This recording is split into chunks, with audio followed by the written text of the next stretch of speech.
അടുത്തത് കന്നിക്കൂറാണ്. ഉത്രം, മുക്കാല്, അത്തം, ചിത്തിരയാര എന്നീ നക്ഷത്രങ്ങളാണ് ഇതിൽ ഉൾക്കൊള്ളുന്നത്. ജീവിതത്തിൽ പലവിധ പ്രതിസന്ധികളും ഉണ്ടാകും. പ്രതീക്ഷകളൊക്കെയും അസ്ഥാനത്താകും. വാക്കുപാലിക്കാൻ കഴിയാതെ വരും.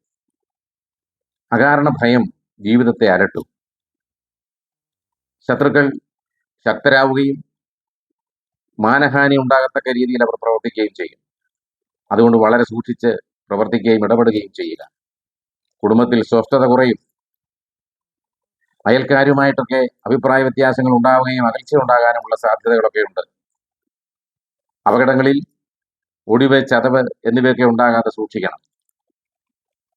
ദുർജന സംസർഗം മൂലം ധനനഷ്ടവും മാനഹാനിയും വന്നു ചേരും.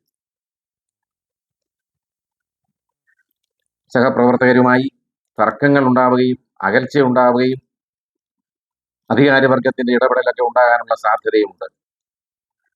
അതുകൊണ്ട് ഈശ്വരനോട് കൂടുതൽ അടുത്ത് പ്രാർത്ഥിക്കുകയും കൃഷ്ണക്ഷേത്രത്തില് കദളിപ്പഴം കൊണ്ടുള്ള ത്രിമധുരവും തൃക്കൈവെണ്ണയും ഭാഗ്യസൂക്താർച്ചനയും ഒക്കെ നടത്തുകയും ദേവീക്ഷേത്രത്തിൽ വെള്ളിയാഴ്ച ദിവസം രക്തപുഷ്പാഞ്ജലി നടത്തുകയും ലളിതാ സഹസ്രനാമ സ്തോത്രം ചൊല്ലുകയും ഒക്കെ ചെയ്താൽ ഈ കഷ്ട അനുഭവത്തിനൊക്കെയും ഒരു പരിധിവരെ പരിഹാരം ഉണ്ടാകും. നല്ല അനുഭവങ്ങളൊക്കെ ഉണ്ടാകാൻ ജഗദീശനോട് പ്രാർത്ഥിക്കുന്നു.